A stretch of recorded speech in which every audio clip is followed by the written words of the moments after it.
waxaa lagu qeexaa qaybta aasaaska u ah bulshada waana midowga bulshada ee laba qof ama ka badan ay ku midoobaan waxa ay ku midoobi karaan waa xiriir guur bulshaduna waxa ay ka kooban tahay qoysas la isu geeyay diinta islaamku marka la eego qoyska waxa uu ka kooban yahay aabe hooyo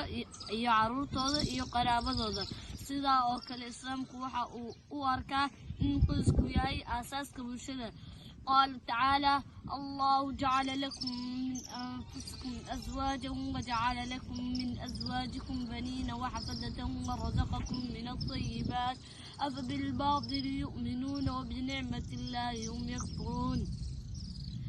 بوحو إذنك يالي نفتين أزواج وحونا إذنك يالي هوينكين عرور إيقرا إذنكنا الساقي وناق مبادل بيرومينيان أو أي نعمة إيبكو قالوا بيان وحو إسلامك أتكي لسد برشدة مديسان qoyskuna waa asaaska bulshada waa dugsiga koowaad ee ay caruurtu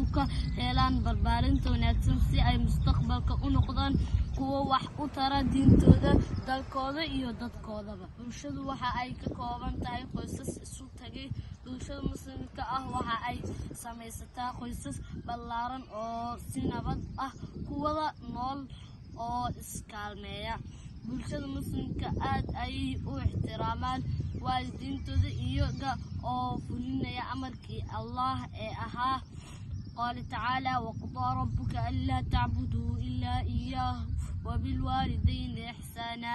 إما يبلغن عندك الكبر أحدهما أو كلاهما فلا تقل لهما أف ولا تنهرهما وقل لهما قولا كريما واخفض لهما جناح الذل من الرحمة وقل رب ارحمهما كما ربياني صغيرا waxa uu faray Allah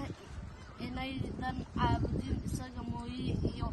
in u samafashaan labadiiba waalid samafalid haddii uu ku gaaro ukhtaada gabow midkood ama labaduba ha ku dhihin of hana